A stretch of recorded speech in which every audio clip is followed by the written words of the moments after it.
Hi, this is Michael Buffer, and welcome to the BoxHard Podcast. Hello, everyone. This is Mikey Garcia. It's the monster from the swamps, Regis Rougarou Prograis. Hey, what's up? This is King Carlos Molina, former IBF world champ.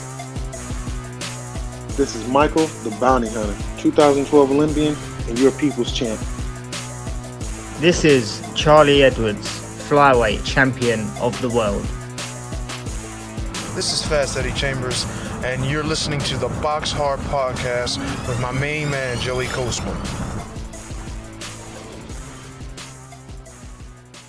Hello everybody and welcome to episode 372 of the BoxHard Podcast. I'm your host Joey Coastman. I'm joined as ever by former heavyweight world title challenger, my co-host Mr. Fast Eddie Chambers. Eddie, how you doing this week, my man? I'm doing good, my man. How about you? Always good when speaking with you, Eddie. That's the truth. Gonna dive straight into the review part of the show. Let's start here with this one. It took place last Friday, November 25th, at the Zenith Metropole in Nantes, in France. Over here, David Papon, or Papon, I think it's said, like I say, now 27-0 with that one draw. A unanimous decision there over 12 rounds against Bilal Jikatu, former opponent of Sam Eggington. Gave Sam Eggington a really good fight about a year and a half ago. That one was for the IBA World Super Welterweight title.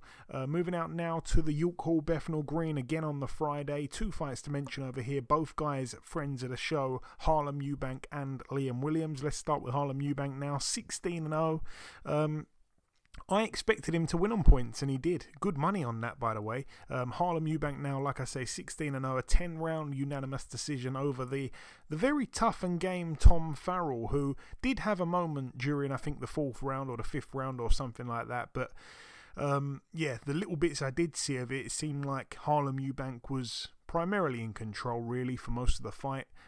Tom Farrell still only been stopped just the one time in his 6 losses. That one time to O'Hara Davies, who can bang, who is massive for the weight. Moving down the card to this one as well. Liam Williams now 24-4 with a draw. He successfully bounced back after losing to Chris Eubank Jr. last time out. A TKO in round 2 against Nizar Trimech, who's now 9-4 with a couple of draws. Trimech down in the first round. It was just a complete and utter mismatch, really. We knew what it was. It was just simply a comeback fight for Liam Williams to look good. It was great that the fight was on terrestrial TV. He got the job done.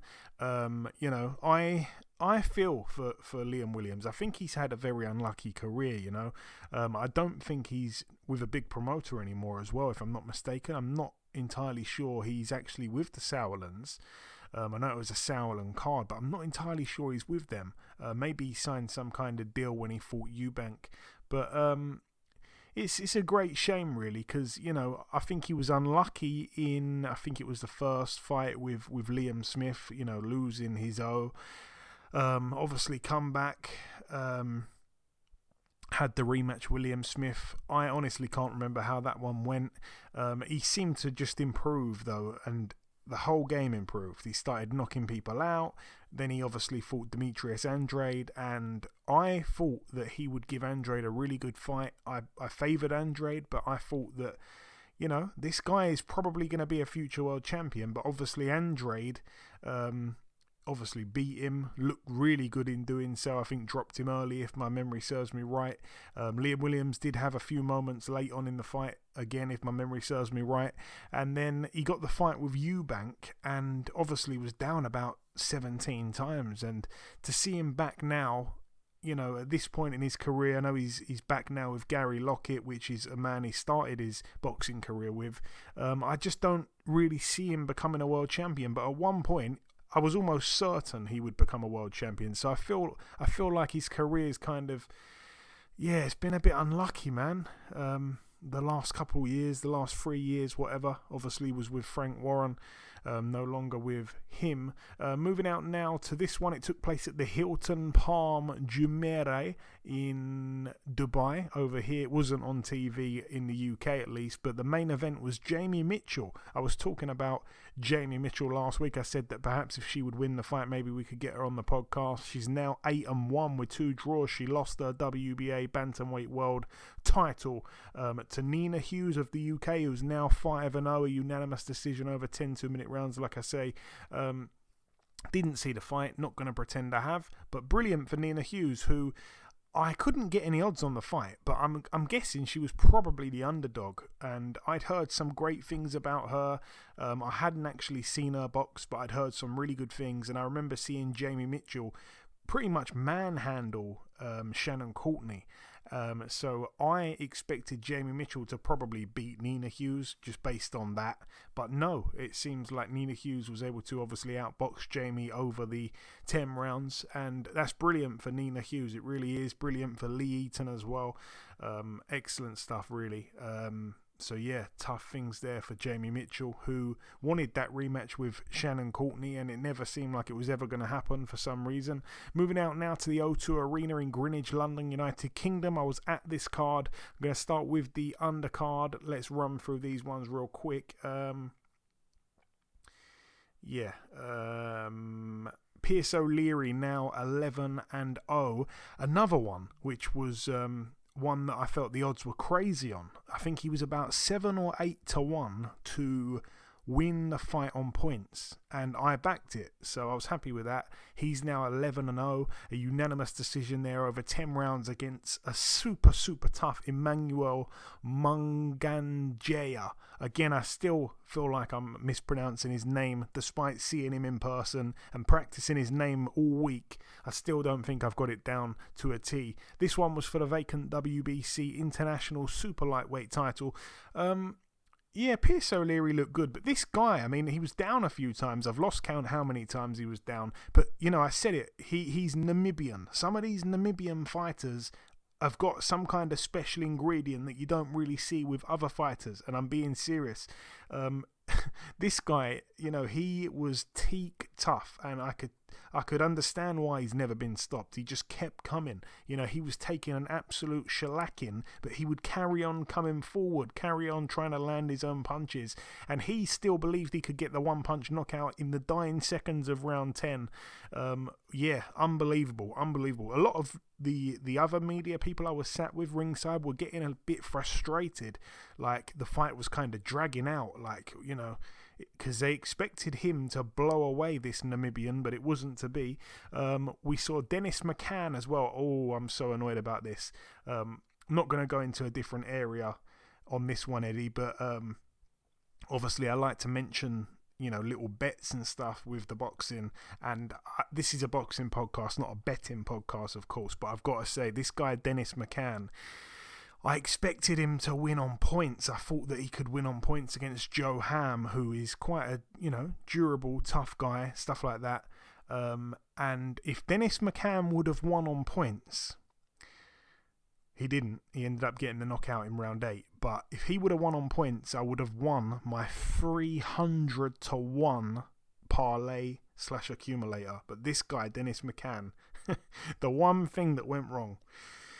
Devastation. I only had 25 pence on it, but it would have been £75. I'd have been happy with that. But anyway, Dennis McCann obviously owes it to me, so when I see him, I'm going to ask him for that money. But no, all jokes aside, a win here for the vacant Commonwealth title as well. 14-0 now, Dennis McCann. A TKO in round 8 against Joe Ham. It was a scheduled 12, so yeah, Dennis McCann's improving a lot, I think. I really think the last maybe 2 to 3 fights in particular, I feel like he's really improved, because there was this time early on in his career, obviously, when he turned over, people were saying this guy's going to be the next Prince Nassim Hamed. You know, the comparisons and the exaggerations and all of these things. I think people were just rushing their expectations of a young man, you know, a really young man. We forget how young he is, obviously still baby-faced. But I felt that there was a few fights in a row where people thought he's going to blow this guy away, and he didn't. He's going to blow this guy away, and he didn't. And I think people were a little bit disappointed, thinking that he maybe didn't deliver in the way that they felt he would have and should have. But I think he has recently got a lot better, and we see him finish Joe Ham here. I remember him looking good, I think, last time out as well. So Dennis McCann, I think, is getting better all the time, learning obviously as he's fighting. Elsewhere on the card, we had Sam Noakes move to 10-0 with 10 KOs. He was able to TKO Calvin McCord in round 4. McCord loses his he's now 12-1. It was for the WBC International Silver and the Commonwealth Lightweight titles. McCord down 4 times in that fourth and final round. I didn't know how many times they were going to let him go down before they stopped it, but obviously down from body shots. Sometimes you're given a bit longer, a bit more lenient to let it carry on, the referee, but those body shots were brutal in the end from Sam Noakes. Elsewhere on the card, Hamza Shiraz now 17-0. He was able to TKO in just 2 rounds River Wilson Bent, who's now 13-2 with a draw. It was for the vacant Commonwealth and the WBC silver middleweight titles. Brutal from Shiraz, brutal. I've got to say, I've never seen his jab look so good. It was just absolutely perfect. It was a spiteful jab, proper bosh. It was like, again, I was talking with the other media members, and they were saying it's like a straight right hand. This guy's jab is so heavy, so accurate, and it just smashed River Wilson Bennett in the face every single time he threw it. He couldn't miss. He could not miss. And honestly, I was so impressed. Like I say, never seen him use his jab like that in the past. Obviously, he usually goes into fights with a height advantage, but this particular performance was unbelievable. And on paper, it was set to be a challenge, really, for Hamza Shiraz. But yeah, I just felt it was a massive statement. Again, he's another guy who's getting better and better. A scary prospect in some ways, Perfect performance from him, though. Absolutely punch perfect.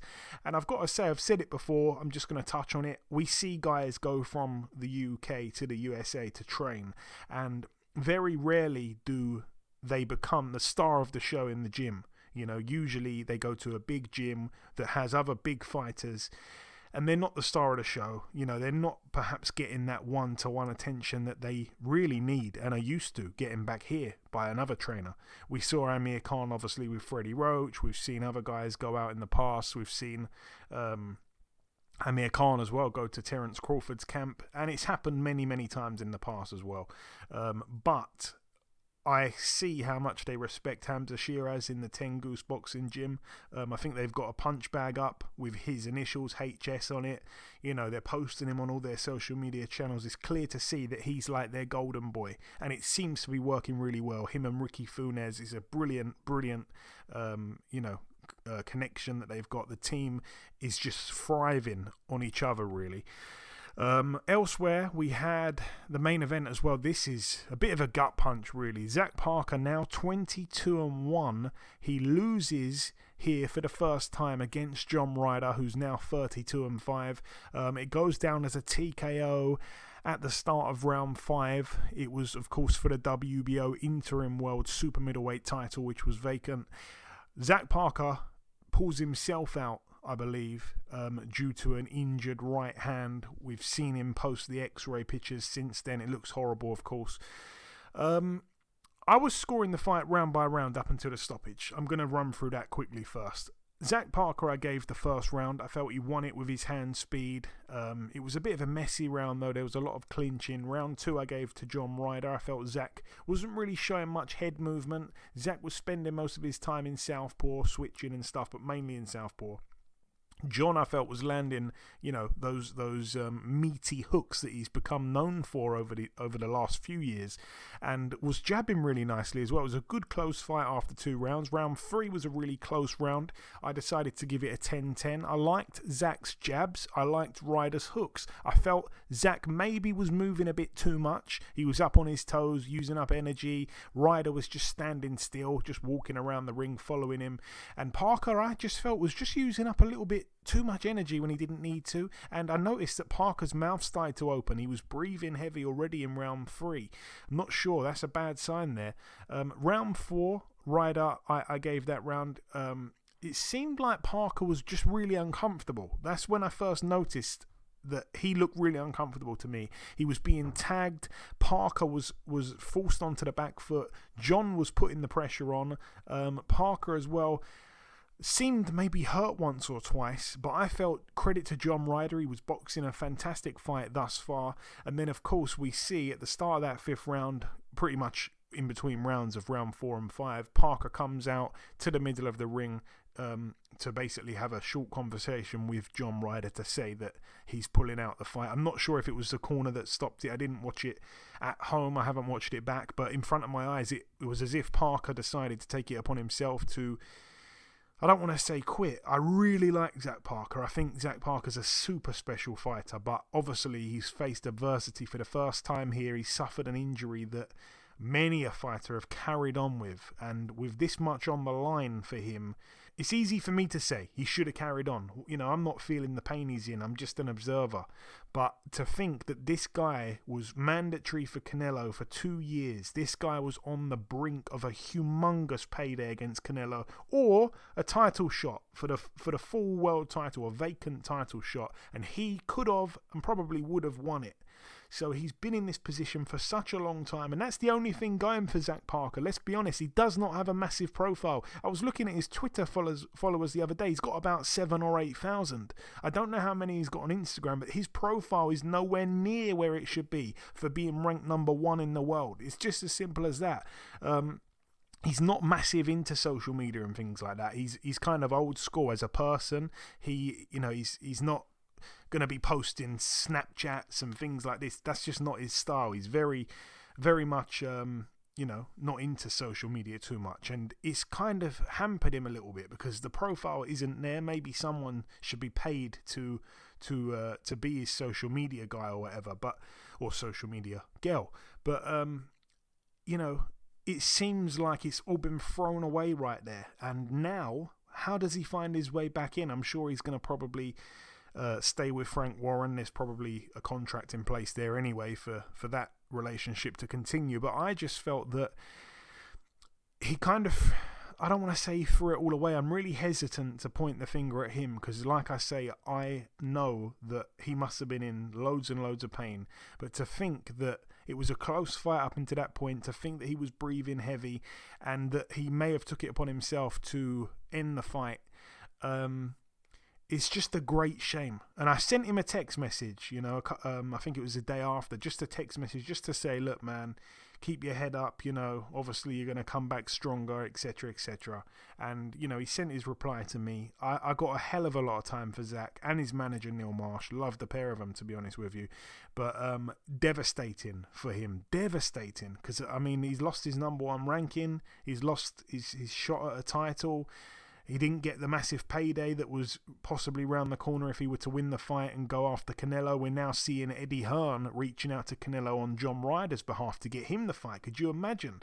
I almost don't want that to happen. That would send you into depression if John Ryder got the fight, if you're Zach Parker. But obviously, like I say, I've got huge amounts of time for John Ryder as well. One of my favourite men in the sport. It was tough as well having to sit there and see one guy win and one guy lose.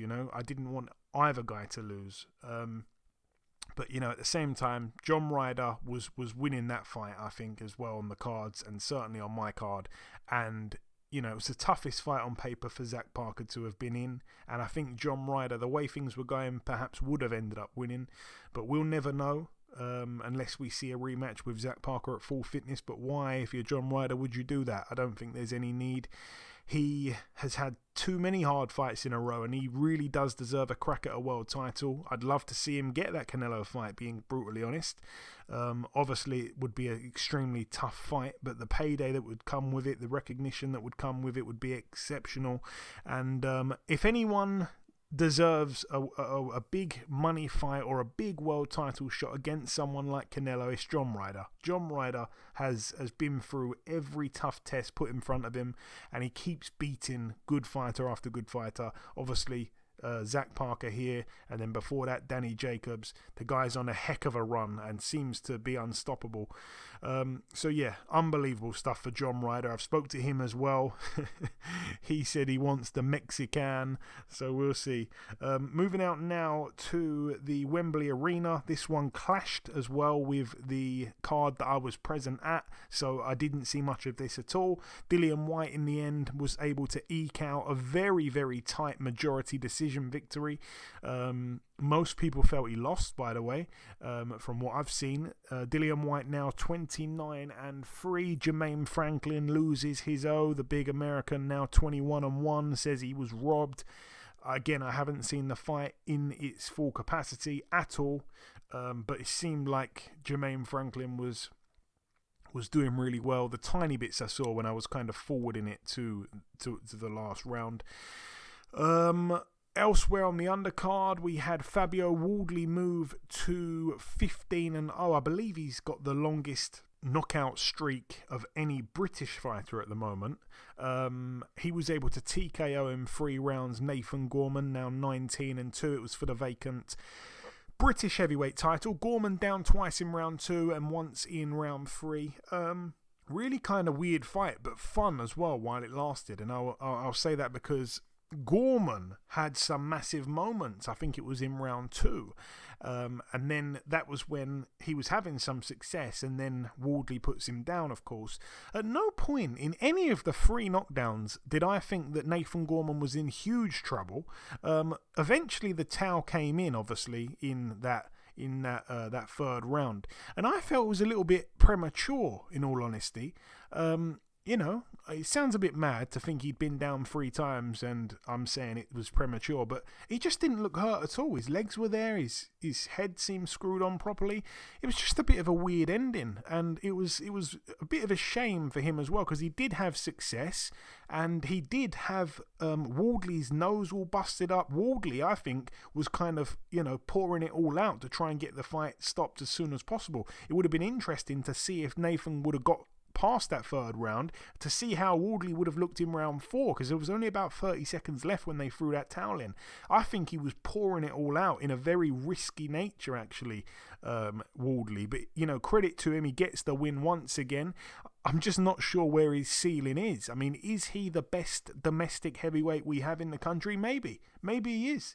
But yeah, he seems to again come through every test that's put in front of him, and with flying colours, he's knocking these guys out that we don't think he's going to knock out, or perhaps knock out as impressively, but he keeps doing it, so credit to him. Elsewhere on the card, again, I didn't see this at all. Sandy Ryan now 5-1. She was able to beat unanimously over 10 2-minute rounds Anihi Esther Sanchez, who's now 21-6. That one was for Ryan's WBC International Super Lightweight title. Elsewhere on the card again, Chivon Clark, he is now 4-0, a TKO for him in round 2 against Jose Ulrich, who's now 17-6.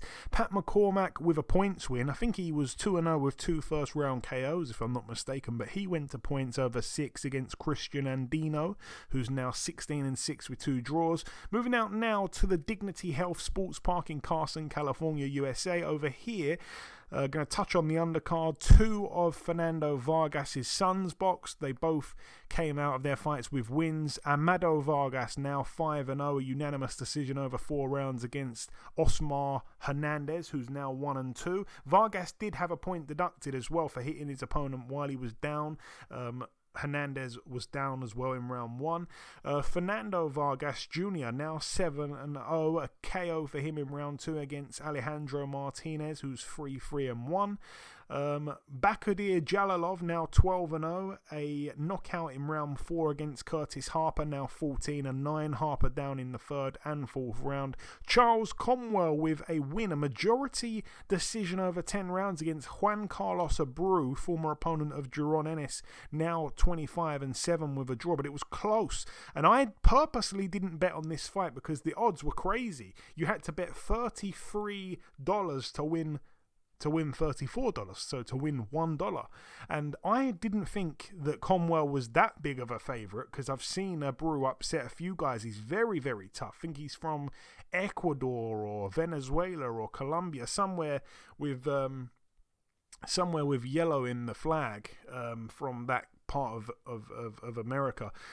But yeah, a majority decision, like I say. Conwell was cut as well from an accidental head clash in round 1. So he's now 18-0 though. What else did we have on the card? We had Yocastaval move to 27-2. She was able to beat Evelyn Bermudez, who's now 17-1 with a draw, loses her row. A majority decision over 10 2-minute rounds in favour of Yocastaval. I think that may have been a unification there for the IBF and WBO light flyweight world titles, I should say. And then the main event, Jose Zepeda, now 36-3. He was knocked out in the 11th round against Regis Prograis, now 28-1. Regis is the new WBC World Super Lightweight Champion. Zepeda down in round 11. It was mad, really, wasn't it? I was really surprised with Prograis' amount of lateral movement. I know he can be slick at times, but I thought it was put together really, really well. Very exciting. And he was walking Zepeda down while making him miss, kind of thing, while being on the front foot, using that lateral head movement that I just said. And I felt he won the early rounds quite comfortably. Zepeda did look a little bit bamboozled early on, and I think just really and truly, Prograis went on to dominate more and more, and then obviously got that stoppage, a superb 1-2 by Regis, right on the button, which forced Zepeda to end up with his back on the ropes, and he kind of fell through the ropes momentarily, kind of got caught in the ropes, and was slightly defenseless for a second, and of course, Regis has to go for it. He goes for it, steams in, hurts Zepeda even more, and then obviously when he did come off the ropes, hit him with a few more shots, and the referee stopped it. It come to an end very, very quickly. You did unmute yourself, Eddie, so I'm guessing you've seen it. Yeah, I've seen it. One very unfortunate thing is that I had Regis on the show a couple weeks ago, and sometimes after an interview, when I stop recording, we have a conversation. I do this with a lot of fighters, and sometimes we have a really juicy conversation. And I was talking to Regis, he's a friend of the show, and I said, who's won the purse bids for this fight? And he said, it's a company called Marv Nation and, blah, blah, blah. And I said, the thing about these companies that end up winning a purse bid, you got to make sure that they're definitely paying you, you got to make sure. Well, anyway, it seems like I must have predicted the future, because he's come out this week and said that his check has bounced, Eddie, due to insufficient funds from Marv Nation. So he, at the moment, is trying to figure out what's going on. Talk to me about the fight, the card, and if you want, the pay. Oh my gosh, that pay is scary. That's scary, and I think that might have shed a little light on something with me. But anyway, it's the first time I actually sat and had a really good opportunity to watch Regis Prograis fight, and I was impressed in ways, and others was a little bit like, a little underwhelmed in certain spots when we talks about. But I didn't know previous that he took up the sport late. I didn't know that. I had no idea. I thought he'd been doing it all his life or whatever. And I mean, don't get me wrong. I mean, even if he started when he was 17, that's still pretty late considering. But I mean, I'm not sure exactly when. I didn't really find all that out. But I can kind of tell with how he fights. However, he still has learned a great deal in whatever the amount of time was that he's been boxing, because there was some really good things that I've seen from him. He was really, for some reason in this fight, he was really disciplined behind the jab. And, it's crazy because not all the time will you see southpaw versus southpaw. That is kind of rare, you know what I mean, to see two of them fighting each other. But in this situation, it happened. And what I was impressed with was how, because it's hard sometimes for southpaws to fight each other. You know what I mean? Because they're not used to it. They see southpaws as rare, and probably even more rare than we do. You know what I mean? Because I think obviously more right-handed people, we're used to seeing them more than they're used to seeing each other. So it's a little bit difficult. It can be a little difficult. But what I see with Regis Prograis, he was able to kind of just deal with it. And he almost looked as if he's used to doing it, and it was just like a righty versus a righty. And he was really disciplined behind the jab. He even was doing some counter right hands, like pull counter right hand. Not right hand, I keep saying right hand, left hands. some full counter left hands, which as the fight wore on, it got to be, more and more devastating, more dangerous for Zepeda as the fight wore on. And don't get me wrong, Zepeda did some good things early. He was landing a couple clean, clear shots here and there. But I think, I agree with Joe. I agree with you, Joe, that he was pretty much controlling the fight. And as it got further, I think Regis Prograis picked it up. The one thing that I was watching with him is he tended to have that back foot a little bit too far behind his lead foot, especially when stalking Zepeda. I think he failed to cut the ring off and was kind of following him around the ring at times. When maybe I could be nitpicking because I think he looked good overall and obviously did a great job, especially in stopping him late. And but it's just if he was able to cut it off and a little bit more in those times, he might have been able to get the stoppage a little earlier. But all in all, he gets a really high grade, really good job, really disciplined behind the jab, and landed some big shots that you could tell he's strong and motivated. And I really like what I saw from him, aside from the little small details that I think he still needs to correct in order to win and beat guys at the highest of high levels, like the Josh Taylors and the Catteralls and stuff like that. He's gonna have to step up certain things in camp and strategically over time to be the top of the top in that division, I think. Well said, Eddie. And moving on to this card here, it was the final card to mention. It took place on a Sunday afternoon at the Ali Pali in London. It was live on Sky Sports. Let's talk about the undercard. We had Shaquille Thompson move to 9-0, a TKO in round 3 against Gabor Gorbix, who's now 26-35 with 3 draws. We had Shannon Ryan moved to 4-0, friend of the show, a points win for her over 6 2-minute rounds. I don't think she has a knockout to her name just yet, but she was able to beat Ivanka Ivanova, who's now 5-21 with 3 draws. I'm not sure if it's a true rumor, but apparently Ivanka Ivanova, she had a fight with Roxana Begum, who obviously was the Muslim female fighter who didn't tell her family that she boxed, went, trained, become a pro fighter, and made her debut on a Joe Joyce undercard against Ivanka Ivanova. And it was rumored that Ivanka Ivanova was spotted across the road before the fights had started, I think eating a cheese sandwich and chain smoking a pack of cigarettes, and she ended up getting in the ring and beating Roxana Begum. Unbelievable. Then they had a rematch about 2 or 3 years later, because Roxana Begum went away, trained every day, and then come back and I think lost again to Ivanka Ivanova. But anyways, Ivanka Ivanova was on the losing end here on points to a friend of the show, Shannon Ryan. We also had Reese Edwards move to 13-0, a points win there over 6 rounds against Alexis Cabor, who's a really tough guy. I remember him fighting Archie Sharp. He's now 29-7. We saw Hassan Azim get a points win over 6 rounds against Nesta Amokoto, who's now 2-4 with a draw. Hassan Azim 5-0. We had Sam Gilly, friend of the show, now 15-1, a unanimous decision there over 10 rounds against Sean Robinson, who's now 11-2 with a draw. That one was for the English super welterweight title. Sam Gilly did put Sean Robinson down in round 6. We had Adam Azim moved to 7-0, a knockout against Ryland Charlton in round 2. He had him down twice in round 1. Ryland Charlton seriously overmatched when you look back at it now. It's easy to say that in hindsight. I think it was a good fight on paper, especially for Azim's just his 7th fight. Ryland Charlton now 9-4 with a draw.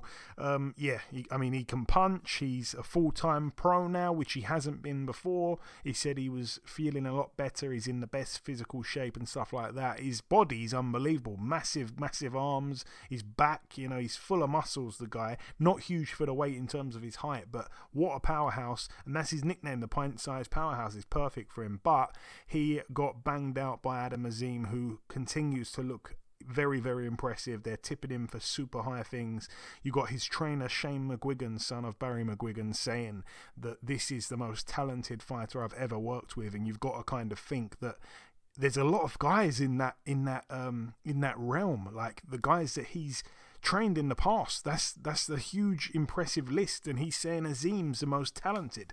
I mean, we're talking about some of the guys he's trained. Josh Taylor. We're talking about George Groves. We're talking about Carl Frampton, David Hay. I mean, wow, that's huge praise there for Adam Azim. And also on the card, Mikel Lawal, now 17-0. He was able to beat former foe of his, a rematch obviously this one. He was able to beat David Jameson, who's now 9-2. Jameson was pulled out, I believe, by his corner in round 8. That one was for the vacant British cruiserweight title. He had a badly broken jaw, I believe, Jameson, in the end. So Lawal gets the win in what was quite a close fight, really, up until the stoppage, I felt. But yeah, that wraps up the review part of the show. The final thing for me to do in this segment is to welcome this week's special guest. Ladies and gentlemen, please welcome the undefeated Commonwealth Lightweight champion. He's from Maidstone. His hands are made of stone. It is, of course, Mr. Sam Noakes. Sam, welcome back on the show. How's that for an intro? Oh, mate, that was brilliant. I was loving that. That was good. You're going to have to get you on the old fight night, mate, doing that. That was brilliant. So, Sam, we last spoke back in March. It was fight week for your fight against Vincenzo Finiello. It was a few days before the fight. I ended up being ringside for that one as well. You managed to get him out in round 4. He'd never been stopped. I did love, though, that after the fight, he put you on his shoulders and carried you around the ring like a human trophy.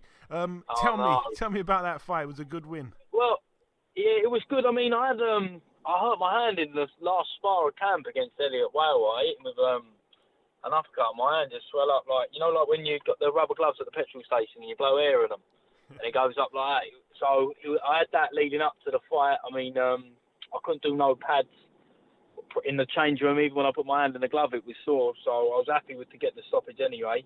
But I mean, yeah, when he went down and get me on his shoulders, I was thinking, what's happening here? Like, I thought he wanted me to get down next to him and do, I don't know what was going on. But then, yeah, when he lifted me out, I think, God, if he drops me, I'm not going to be very happy. Swollen ankle as well. Imagine that, mate. But I just thought it was a little bit, like, obviously he was happy to do it and he was a nice fella and that, but I don't know, it was felt a little bit embarrassed doing it and that. It was a bit weird, I thought. It was funny. It was cool to see, obviously, good sportsmanship on his side. And obviously this brings us perfectly on to my next question. Another guy who hadn't been beaten before, let alone stopped, had the displeasure of stepping into the ring with you on the weekend. Obviously, Calvin McCord, you get him out in 4 rounds as well. Tell me about the fight from inside the ropes. On paper, it was probably set to be your toughest fight. Yeah, I mean, that's exactly how I was looking at it as well. Like, I mean, obviously, he'd had over 100 amateur fights as well. He was coming to win. He seemed pretty confident in the build-up, as in, like, when I see him at the media day, the press conference, like, he was saying that he's seen things that in my previous fights, that he reckons he can beat me and all things like that. So I knew he was going to be a live opponent. I mean, he was an absolute pleasure as well to share a ring with. I mean, I've been lucky that I've had, like, 10 good opponents, and none of them have been arseholes, really. Do you know what I mean? So, but I thought I hit him with a left hook in the first round, and I sort of see his face change a little bit, and then he come out in the second round, and I know obviously he can't go off it, but his hair was all messed up, and he just looked like he had a few signs of distress in his face.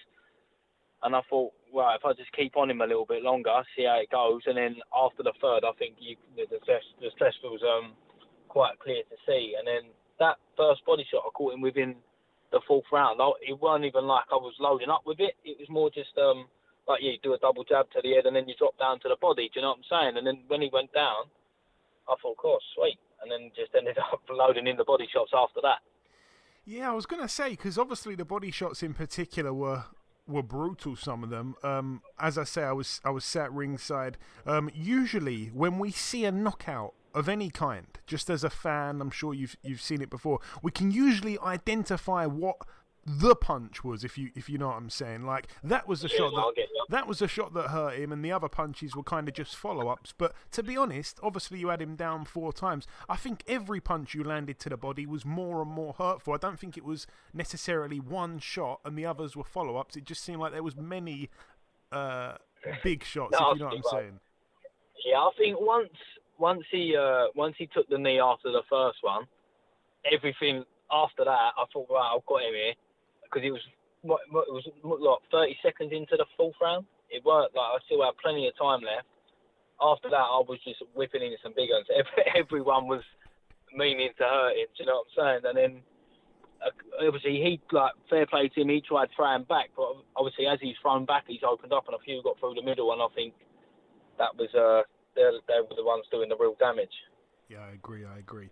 And you wanted to be 10-0 with 10 KOs. You finally got there. We had Archie Sharp on the show last week. I asked him about your upcoming fight. And I said, even though I'm sure you want Sam to win, I bet secretly you don't want him to get the KO. We laughed. But, you know, in all seriousness, you've overtaken Archie there. You've got the most KOs in the gym. What does this mean to you on a personal level, Sam? I mean, obviously the gym's flying at the minute anyway. That's just, you know, like your own little games that you play and that. I mean... Yeah. I thought like in my head it's more just like having not as many fights as the other boys, but I want to try and keep that KO rate high. Do you know what I'm saying? But for me, it was more I wanted to get out 10-10. Like, I've not gone into all the other fights saying, right, I'm going to stop this geezer. Do you know what I'm saying? Like, normally it's the generic. Yeah, I want a stoppage, but I'm not going to go looking for it. Do you know what I mean? If it comes, it comes. But this fight, the only option I had is to stop him, because I mean I wanted that 10-10 bad. Because I remember before I turned pro, but even thinking about turning pro, I was chatting with my mate Josh Lewis about Anthony Fowler was 10-9, I think, 10 wins, 9 stoppages. And I remember thinking like, God, that's some record. And like he was like, yeah, imagine getting 10-10. And I thought, God, that would be good. And then obviously like a few years later, I've managed to bag myself 10 stoppages. And will we see a difference in your fighting style now that you don't want to necessarily go for the KO, or is it all about trying to catch up Artur Beterbiev? Listen, if it ain't broken, don't fix it. Do you know what I mean? But I think it's more just, I don't think the fighting will change. It's more just the pressure that I sort of put on myself with it. Yeah. Do you know what I mean? Like, for like, obviously, you still want the stoppages, but realistically, winning at all costs is the only option. Do you know what I mean? So I think it's more the pressure that I put on myself is what I'm going to leave behind now. Do you know what I'm saying? Yeah, absolutely. That's a good thing, of course. Since we last spoke, Sam, your brother has turned pro as well. He's currently 3-0. He did incredibly well to stop MJ Hall, by the way, in his second pro fight. What's it been like seeing your brother turn over and, I guess, doing the pro journey together? Yeah, I mean, he's been smashing it. To be fair, it's good to see him training hard, fighting and winning. I mean, realistically, he's been the pro boxer of the family this year. He's had 3 fights and I've only had 1. Like, in the time since he turned pro, he's had 3 and then I've only had the 1. So when the people ask, I say he's the boxer of the family, not me. I was like, I'm an old has-been. Because obviously I had the old injury in that. So, yeah, he's flying. I mean, he's loving it. I think he wants to be on, he wants us to be on the same show really bad. I think that's what he wants. We ain't boxed on the same show for years now. I think, 6-7 years maybe it's been since we've been on the same one. So I think if we can get that next year, I think that'd be really good. And obviously you picked up the Commonwealth over the weekend. You know, it's a good major title. What is next for you? What's the next step for you, ideally? I think the plan is we're going to make a few defences, and then obviously no one spoke to me about it, but wherever the British title may be back end of next year, I'd like to get that as well. Okay, and that's currently with Gavin Gwynne, yeah. Gavin Gwynne, yeah. I mean, so I don't know what his plans are, but that's what I want in my head. I'd like to get that British title before I push on any further. Do you know what I mean? It's still early days, although I've had 10-10, but I've still got a lot of learning to do. Do you know what I'm saying? Like, the end goal is obviously to be a world champion, and there's no rush for that. I mean, even if I got there at 28, 29, I'd still be a happy man with it all. So I think just keeping my feet firmly on the ground. I want to learn and adapt better as a fighter against different styles, harder opponents, and then just keep winning. The plan, really.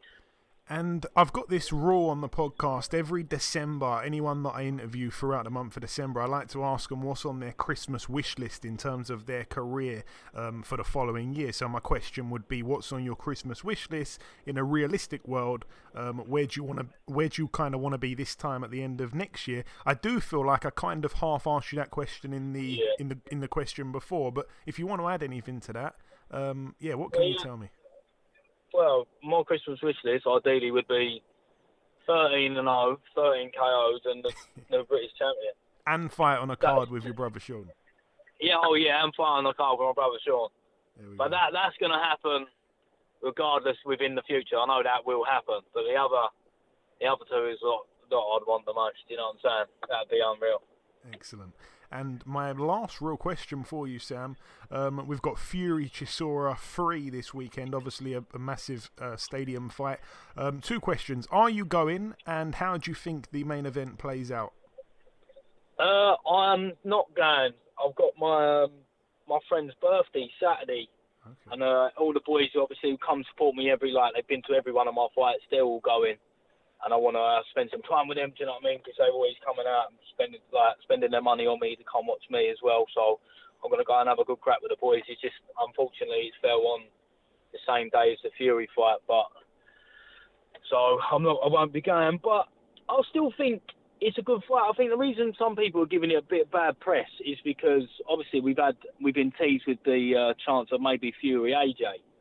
Do you know what I'm saying? So obviously with all them other mixed opponents and things, and then now he's fighting Chisora. That's why I know some people have said, they see a bit online saying it's a pointless fight and all that. But I reckon it'll still be an entertaining matchup. Yeah, we hope so. I think a lot of people obviously remember that second fight. I think it was 8 years ago now. Obviously wasn't too competitive. We saw the towel come in, but hopefully it's a good one. Let's just say that. And just finally, Sam, if you've got any closing words before we let you go, just to the listeners, if you want to thank any sponsors, if you want to say anything in a final message, take it away, my man. The floor's yours. Yeah, I just want to thank all my sponsors, all the boys who come out to support me since day one as well. And I'd like you to send me over that intro you said in a text message, because that was the bollocks. I rated that. What was it? The Maidstone with the hands of stones from Maidstone or something like that? I like that, mate. Something like that. Yeah, that was good. But yeah, just thanks for having me again, mate. No, it's my pleasure, my man. It always is a pleasure speaking with you. Congrats once again on the win at the weekend. I also want to wish you a Merry Christmas and a Happy New Year, and we'll speak again in 2023. Thank you very much, and you, mate. Okay, now it's time for part 2 on this week's show. This part, of course, usually the news, nothing to mention at this moment, so I will touch on any news at the very end of the show if we have any. Moving on to the preview part of the show, this one takes place tomorrow at the Newcastle Arena in Newcastle, United Kingdom. It's live on Channel 5, which is really good because I think that means that we've had boxing on terrestrial TV 2 Fridays in a row, so Channel 5 are delivering for us. 2 really good fights as well on the card. A slightly under the radar one, Lyndon Arthur, friend of the show, now 20-1. He gets in with Joel McIntyre, who's 20-4. That's a good fight there at light heavyweight. Good comeback fight for Lyndon Arthur. He should be able to deal with Joel McIntyre, I would have thought. And the main event's a brilliant fight, obviously a Northeast clash. We're going to see friend of the show Troy Williamson 19-0 with a draw, getting in with friend of the show Josh Kelly 12-1 with a draw. It's for the British super welterweight title, which of course belongs to Williamson. I think this would be his second defence, if I'm not mistaken. It's a fight he's wanted for a long, long time. Obviously, Josh Kelly with the massive profile and stuff like that, it's vital that he wins, because if he loses, he's in some serious trouble. He really is. But obviously, Williamson is undefeated. Josh Kelly, as an amateur, had a really good amateur career. Williamson didn't have that amateur career. And like I say, Josh Kelly's got the big profile, obviously was with Sky Sports. Troy Williamson was with Frank Warren. It's now, this one's a Sauerland show. It's ending up on terrestrial TV, which is really good. I think the exposure for both guys, but particularly Troy Williamson, who is super hungry to win this fight and really thinks he's going to win. I think he thinks he's going to stop Josh Kelly. Tried to get Josh Kelly on the show, didn't manage to do it. Troy Williamson obviously has been on a few times. So yeah, all the best to both men there. May the best man win. This one takes place on Saturday at the Paradise City Plaza in South Korea. Not a place we go to too much. And if I'm not mistaken, I think one of the promoters of the show is former IBF Super Featherweight World Champion Masayuki Ito, who of course lost his title to Jamel Herring. There we go. On this card, we're going to see John Real Casimero of the Philippines, now 31-4. He gets in with Ryo Akaho, who's 39-2 with 2 draws. If I'm not mistaken, I'm pretty sure Casimero's still world champion. I think. I don't know what's happened. I think his last fight he boxed Rigondo and beat Rigondo. So I'm not sure, but there's no belt on the line here. It's over 10 rounds. And I didn't even know this guy was still boxing, but Johnny Gonzalez, 69-11 with a draw, gets in here over 10 rounds with Takuya Watambe, who is 38-11 with a draw. Johnny Gonzalez, this is about to be his 82nd pro fight, man. Crazy. Moving out now to the Tottenham Hotspur Stadium. Eddie, I'm going to be there. I'm super happy to say I'm going to be there. Top of the bill, Tyson Fury, 32-0 with a draw, defending his WBC heavyweight world title against Derek Chisora, who's 33-12. The last time these two men fought, you were on the undercard. I walked you out to the ring. It was a fantastic time. I think, what was that, 8 years ago now, which seems mad. But yeah, time flies. Tyson Fury seems to have got better and better. I think Derek Chisora's regressed. It's not really the trilogy anyone wanted to see, but I mean, we're both admirers of Tyson Fury, so let's keep it short. But thoughts on the fight? Honestly, I mean, I didn't think that this would be the fight that would take place, but I think this is something he wants to do. I guess again for the UK. I think more so for Derek Chisora. There's really nothing to gain from it. I honestly, with Tyson, I mean, the only thing that he could do is, lose credibility. You know what I mean? If somehow he struggled or, God forbid, lost, which I just don't see that being possible. It's just there's the style matchup is just not good for Chisora. We've seen this fight twice. The first time, being when Chisora was, more himself and was able to, he was Chisora. He was coming at you no matter what you did. He'd come at you. And Tyson won that. So the second fight, when I was there, it was a mismatch. I knew it from day one in camp when the fight was signed for, and it was going to happen. I knew he wasn't going to be able to stand up to what I've been dealing with in camp at that time. So in this fight, he's gotten even better since then. He's on top now. His body of work speaks for itself up to this point. And Derek Chisora has been in some wars. He's done some things recently. I mean, hasn't obviously looked the greatest toward the end now because he's been in a lot of tough fights. He just looks older than, he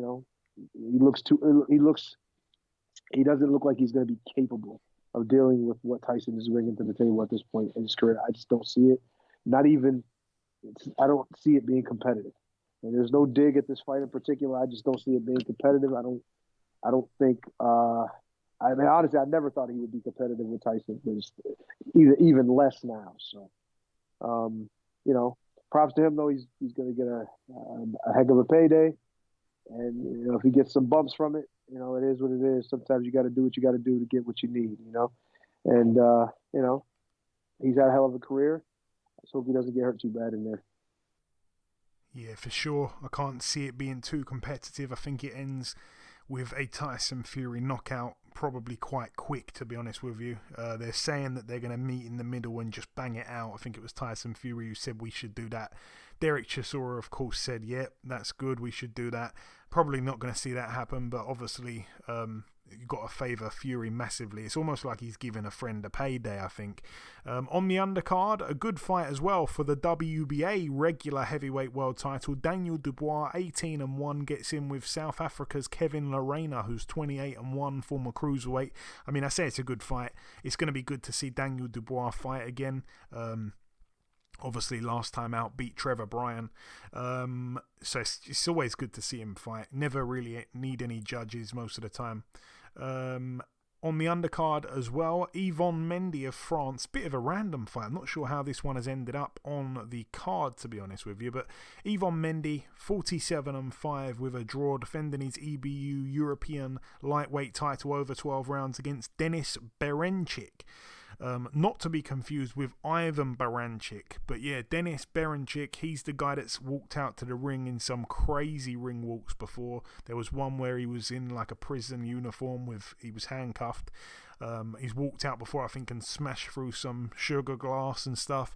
I don't know if we're going to see anything extravagant, to be honest with you, on the weekend. But anyways, 16-0. I think he's from the Ukraine, if I'm not mistaken, but I mean, he's supposed to be quite a good prospect, but he's been moved quite slowly, I think. Like, he's only 16-0. I think he's been a pro for quite a while, if I'm not mistaken. This is all off the top of my head. Maybe I'm wrong. Maybe he's only been a pro for 5 years. But seems like he's not been that active. He's only had 16 fights. I don't really think it's enough. But all the best to both men there. Don't really have a horse in that one. We also have Karol Italma, 8-0 in an 8-rounder against Vladimir Belujski, who's 12-5 with a draw. And then pretty much the rest of the card is just Tyson Fury's friends or family members. We're going to see Jose Aberton, 27-3 in a 6-rounder at cruiserweight. No opponent just yet, it seems. And we're going to see Isaac Lowe, friend of the show, 21-2 with 3 draws in a 6-rounder against Sandeep Bhatti, who is 8-4. Yeah, that's that. Moving out now to the final card to mention, which takes place at the Gila River Arena in Glendale, Arizona, USA. It's going to be live on DAZN straight after the Fury fight, pretty much. So it's get home, get it on the TV. The main event's obviously going to be fantastic, but let's touch on the undercard fights. Firstly, we're going to see Diego Pacheco, one of the top prospects in world boxing, so a lot of people say. 16-0, like I say, getting in with Ricardo Luna, who's 24-8 with 2 draws. That one's over 10 rounds at super middle for the WBC United States title. Elsewhere on the card, we're going to see